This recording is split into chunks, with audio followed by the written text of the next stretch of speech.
Bill Belichick owes the NFL nothing. Nothing. He has nothing left to prove. He was one of the greatest defensive coordinators, had arguably the greatest defense in history with the Giants back in 1986 with LT, Harry Carson, and those guys. Arguably. Okay. He was an amazing head coach. One of the best ever. I won't say the best ever, but one of the best ever. Greetings and salutations and welcome to the Odd Coaches Podcast. I am your host, Dr. Keith Adams. And on today's Top Shelf Tuesday edition, it's week 15 of the NFL season. Segment 1, we're going to do the best, the worst, and most surprising. Segment 2, our story of the week is Bill Belichick, forget you and forget you too. I'd rather say something else, but that's kind of why the song was edited. And in segment 3, we will talk about things strictly for entertainment purposes only. With me today, Teacher of the Month, every month, Mike Connors. Mike, what was the best thing you saw today, week 15 of the NFL season? Hey, Keith. The best thing I saw today was Lamar Jackson of the Baltimore Ravens. He was the MVP all over again today. I mean, he was 21 of 25 for, I couldn't believe it was only 290 yards the way he was throwing the ball all over. He had 5 touchdowns, no interceptions, and he had a quarterback passer rating of 154.6. And just to give you a keynote, 158.3 is the perfect passer rating. How they came up with that number, I have no idea. But when you're less than 3 points off of the perfect score and it's up to 160, basically, you know you had a day. All right, I'm jumping in, man. The best thing I saw was the shootout between the Bills and the Lions. That's some high-level stuff, and bless their hearts. The quarterback play has been awesome. I think we might have a new MVP because Josh Allen is killing it.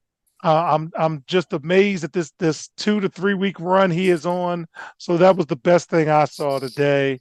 Mike, what was the worst thing you saw?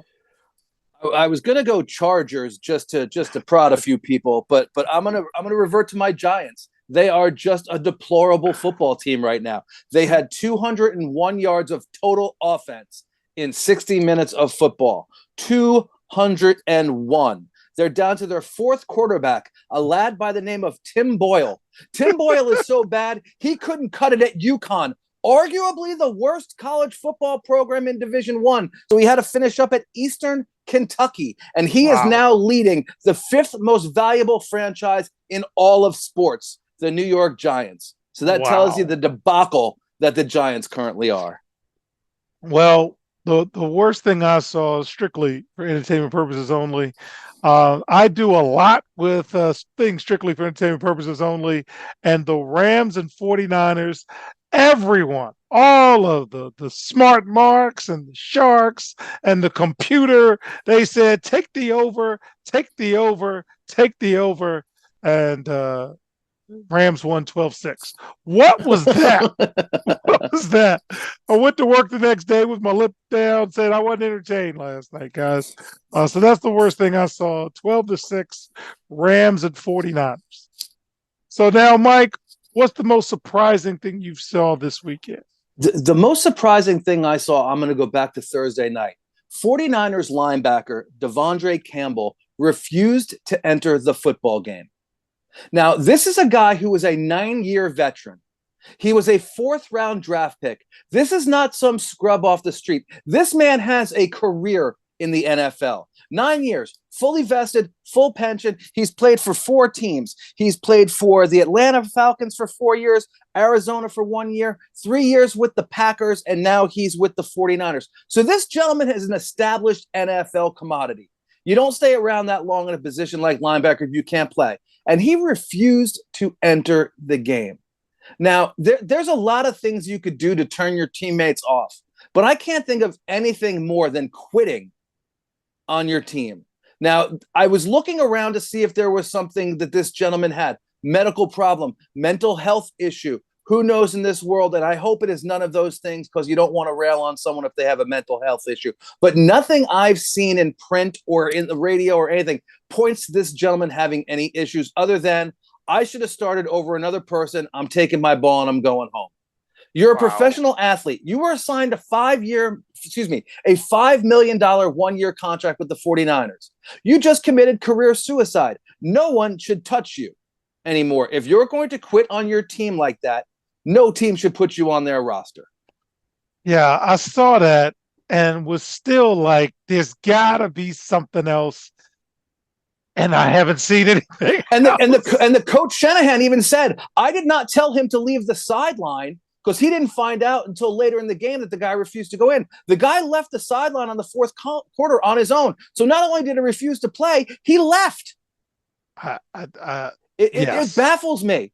It baffles me. Well, speaking of baffling, the most surprising thing I saw, bless Spencer Rattler and the New Orleans Saints, they battled to the end.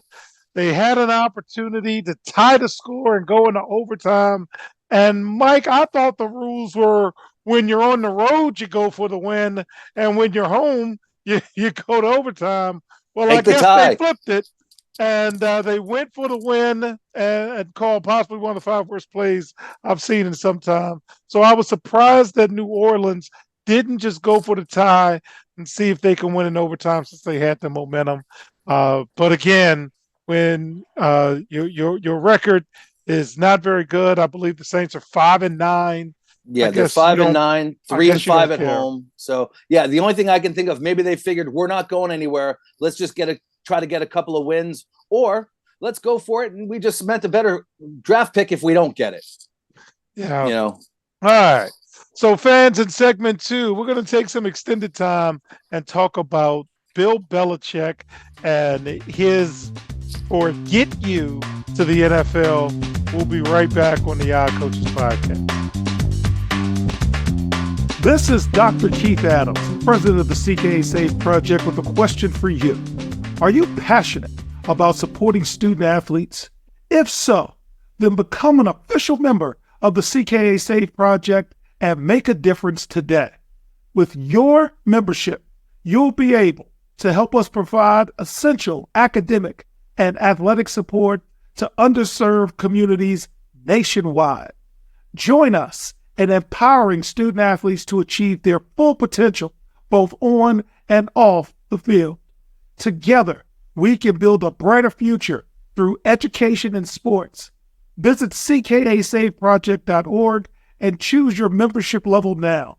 $25 is a bronze level membership, $50 is a silver level membership, and $100 is a gold level membership. Be a part of the change. Become a member of the CKA Save Project today. Welcome back to the Odd Coaches Podcast. In segment 2, our story of the week, Bill Belichick saying forget you to the NFL and hello to college football. So Bill Belichick, similar to a lot of us old coaches, if you will, we're the odd coaches, meets every week with a lot of his former assistants. They do it by Zoom. People like Matt Patricia, Mike Lombardi, Josh McDaniels, just to name a few. All of them are close and all of them are out of work. And they started talking about the college thing weeks ago. And Bill Belichick's son, Steve, if I'm not mistaken, he's in Washington. He's the defensive coordinator at Washington. He's the defensive coordinator at Washington. So last year, Bill got fired from the New England Patriots, mutually whatever. And during the coaching cycle, he didn't get a job. He got a bite or two, but he didn't get a job. And last year, coaching cycle went from Raheem Morris to Atlanta, Mike McDonald to Seattle, Dan Quinn to the Commanders, Jim Harbaugh to the Chargers, Antonio Pierce to the Raiders, Jared Mayo replaced Bill Belichick in New England, and Dave Canales, the quarterback whisperer, was in Carolina. So this year's projected cycle, the Chicago Bears, the New York Jets, the Dallas Cowboys, the Jacksonville Jaguars, and it just didn't seem, and it just didn't project that he was going to get, a job. Okay. So last year, The owner, Robert Kraft of New England, didn't have a lot of favorable things to say about Bill Belichick behind the scenes. Atlanta interviewed him twice, and it didn't work. So it was one of these things, Mike, where it's like, why not college?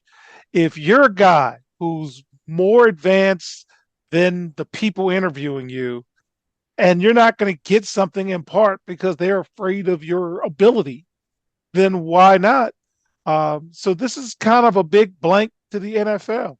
So the question is, Mike, do you think it will work? What do you think about his move to the University of North Carolina? I think it's an outstanding move to the University of North Carolina. Now, let's just take a couple looks back here at Belichick and his history.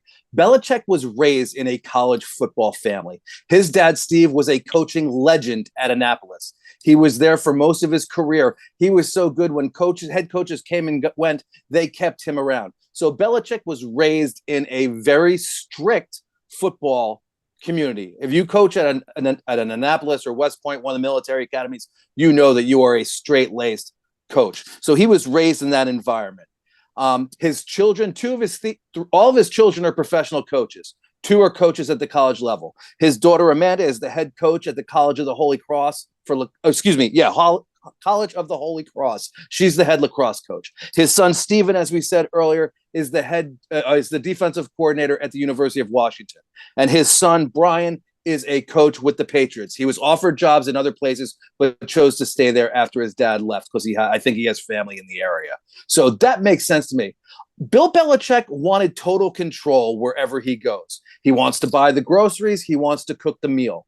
Not many GMs are going to bring in a 72-year-old coach and relinquish control of the draft and all the ingredients in the recipe to Bill Belichick. Bill Belichick owes the NFL nothing. Nothing. He has nothing left to prove. He was one of the greatest defensive coordinators, had arguably the greatest defense in history with the Giants back in 1986 with LT, Harry Carson, and those guys. Arguably. Okay. He was an amazing head coach. One of the best ever. I won't say the best ever, but one of the best ever. And he had great tools to work with. Why would he want to stay in the NFL when he can go to the University of North Carolina, a school that has never had great success in football? There's nothing but upside potential here. They have a ton of money. They have tons of financial backers. I mean, there's this guy who played basketball there. You might have heard of him, Michael Jordan. You don't think he's going to jump behind someone like Belichick 100%? And Belichick comes in with the pedigree of being one of the most successful NFL coaches ever. He's going to bring in a slew of NFL coaches. And one of the first things he said at the press conference was, I'm going to run this team like an NFL team, not like a college team. College athletics is not college athletics anymore. It is a professional sport. If you don't believe me, why do you think Nick Saban isn't at Alabama anymore? Why do you think Deion Sanders is at Colorado? When they said, we don't have the money to pay him, but we'll get it. It's a professional sport now. I think this is going to be something that happens more and more often, where NFL coaches are going to come to college because it's marketing now. It's getting money. It's getting dollars. You don't think people are going to be beating down Belichick's door to throw money at him to get that team to be a top 10 team and playing in the college playoff? Guys like Lawrence Taylor, who might not be a reputable guy to be a coach, but can go out and campaign? I mean, come on. This is something that's a no-lose for North Carolina. Yeah, so I'm with you, and I'm listening to the pundits. I'm listening to folks say recruiting, recruiting, recruiting. Recruiting and retaining is the lifeblood of any program. However, I don't need to get everyone. I just need to go too deep. I think 2 quarterbacks of some merit in the college realm will come to the University of North Carolina to work with Tom Brady's coach. I think defensive people all over the country will come to want to work with one of the greatest defensive minds ever.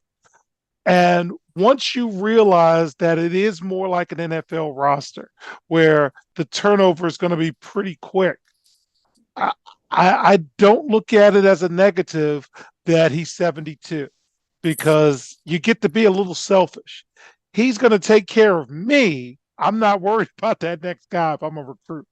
If I'm a 4 or 5 star player, I'm not trying to stay 4 years. I'm trying to stay 3 so I can get my bite at the apple. So that first crew coming in, I think is going to be a little better.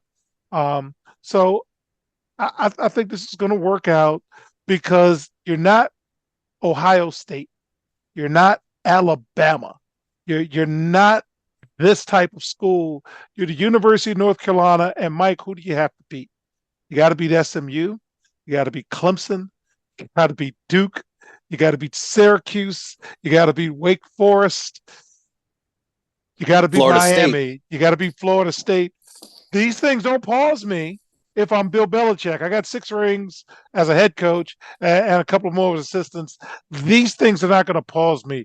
Louisville in October, it's a game. And building a team is not a 3 or 4 year process like it used to be. With kids transferring in the portal, it's what have you done for me lately? You could be one piece away, and that kid could be over at Eastern Kentucky, and he just doesn't have anyone to throw the ball to, but is 6'7", has a cannon of an arm, and just needs someone to use that. And you can't tell me that someone like, I don't know, Josh McDaniels, one of the best offensive minds ever, who's been with Belichick forever, he comes in, that's not going to draw kids that want to play in the NFL, at least for 1 year, or that 5th year that they now have. You can play at Ohio State for 4 years. And look at the kid who was at Wake Forest. I forget his name. He was at Wake Forest for 4 years, set all the records, then went to Notre Dame for 1 year and took them to the college playoff. And he said, it's nothing against Wake, but how many quarterbacks have gone from Wake to the NFL? I can spend 1 year at Notre Dame, possibly win the Heisman, and then be a first-round, second-round pick. It's just a different world now. Yeah. And it's one of the reasons why CKA wants to do the post-grad, because there is no 19U AAU team. So once you've exhausted your eligibility, and if you don't get what you want, give us an opportunity to give you a year of a college program with talented people around you to talk about basketball, academics, nutrition, training.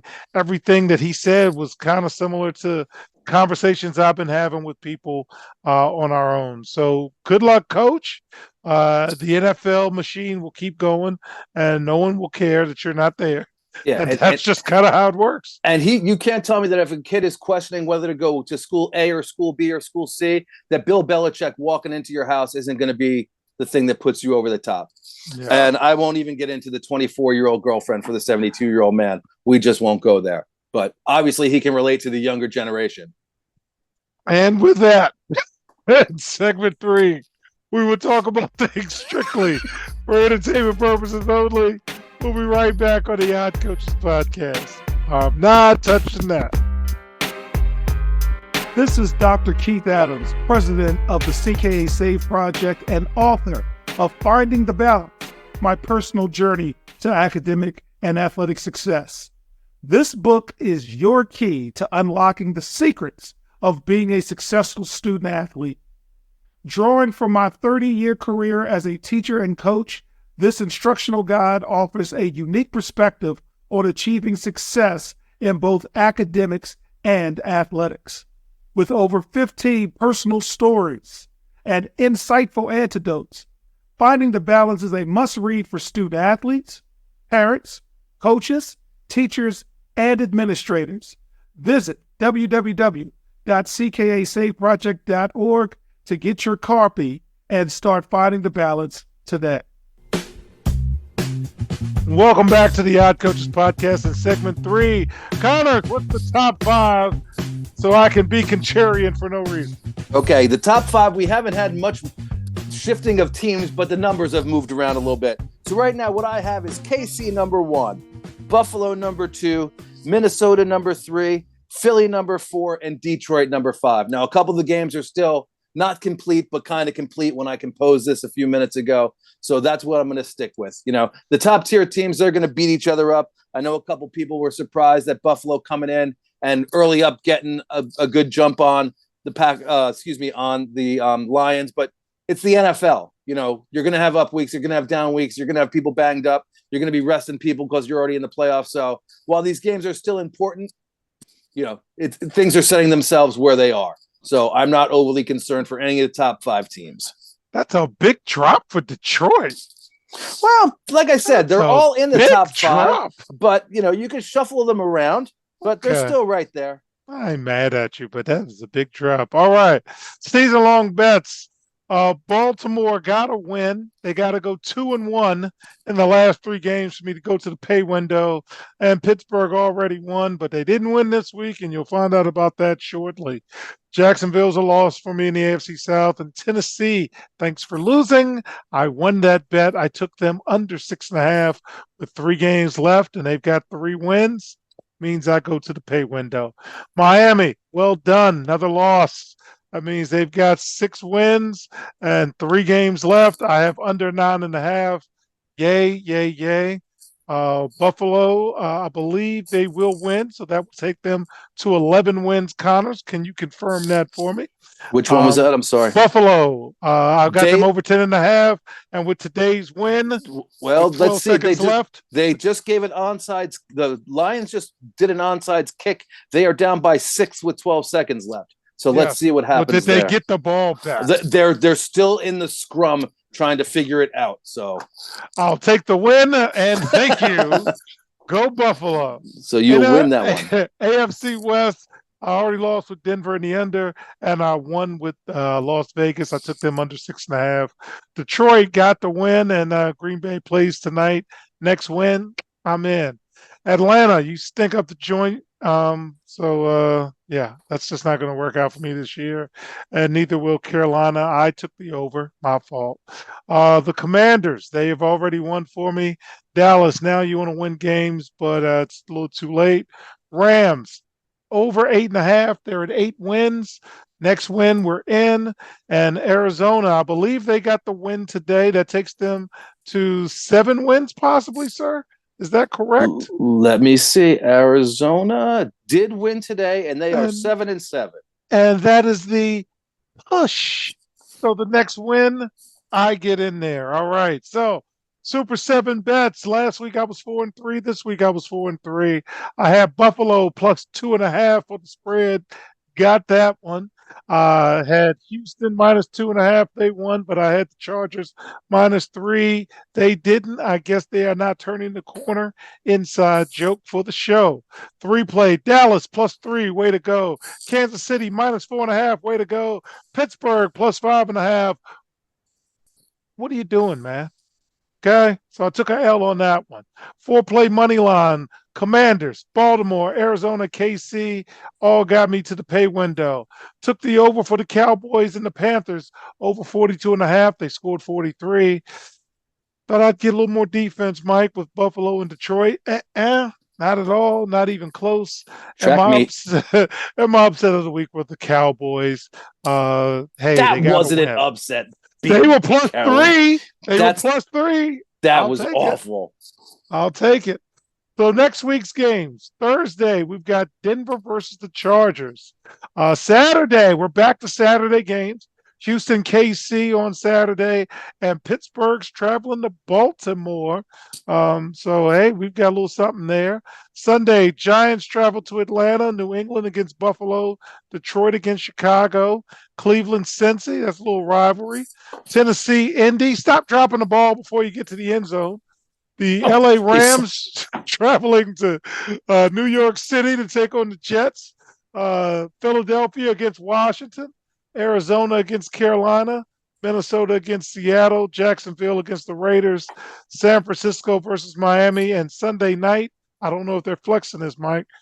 Tampa Bay versus Dallas. And Monday night, New Orleans versus Green Bay. Is there anything of note you're checking out for next week? The games that we're going to watch are the ones that everyone watches. I mean, there's Minnesota, Seattle. That will be a good game, I think. On paper, Tampa Bay, Dallas should be good, but I don't know which Dallas team is going to show up. And, of course, New Orleans, Green Bay on Monday night, that's another one that's a couple of question marks. So a lot of the teams that we thought would start out hot have not held on. So we'll see.